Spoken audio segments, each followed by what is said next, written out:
All right. Hey, everybody. Dan Fitzpatrick here, stockmarketmentor.com on July 15th. Let's do a quick look uh, at the financial sector, in particular, the banks. So I like these. We've had Bank of America on the active trade list for a while, and I'm going to wind up putting a boatload more on just today. So what I like about this is the proximity of the squeeze to the 50-day moving average. This is where you want to see this happen because what it reflects is this kind of buildup of energy in a very, very tight range. So it's kind of this compression pressure cooker type of thing where all it takes is a little bit of push to the upside and boom, it'll explode. We love these volatility squeezes. So that's what we're seeing with the XLF now. It's just pushing off above the 50-day moving average. I think these lines here are almost red herrings.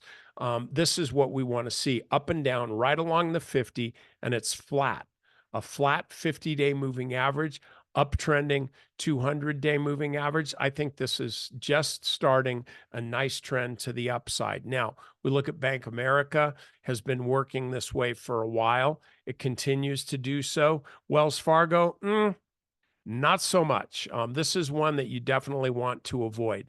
But if you look at, say, Goldman Sachs, nice breakout to the upside here. It's walking right along the upper Bollinger Band, as is JP Morgan trying to do that. This is in a sideways consolidation here, but overall, it's running higher. Morgan Stanley, I like better than JP Morgan by far, also right along the upper Bollinger Band. So you've got these stocks that are doing really well in the financial space, and that's kind of different than we have really been seeing. And then you add to that the small cap index breaking out. And why is it doing that? Because the market's anticipating that the Fed is going to be cutting rates, which makes the cost of money lower, hence good for the small caps. Now, will that ultimately be really good for the broader market?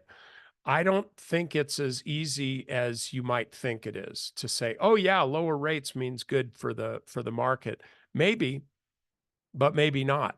And so it's important for you to just kind of be mindful of that. The bottom line is this: for the time being, for right now, I'm looking at this as something that you definitely want to be long the banks. You can just do the XLF. If you can't figure out which one you want, buy them all with the XLF. Okay. All right. That's it. I'll see you guys next time.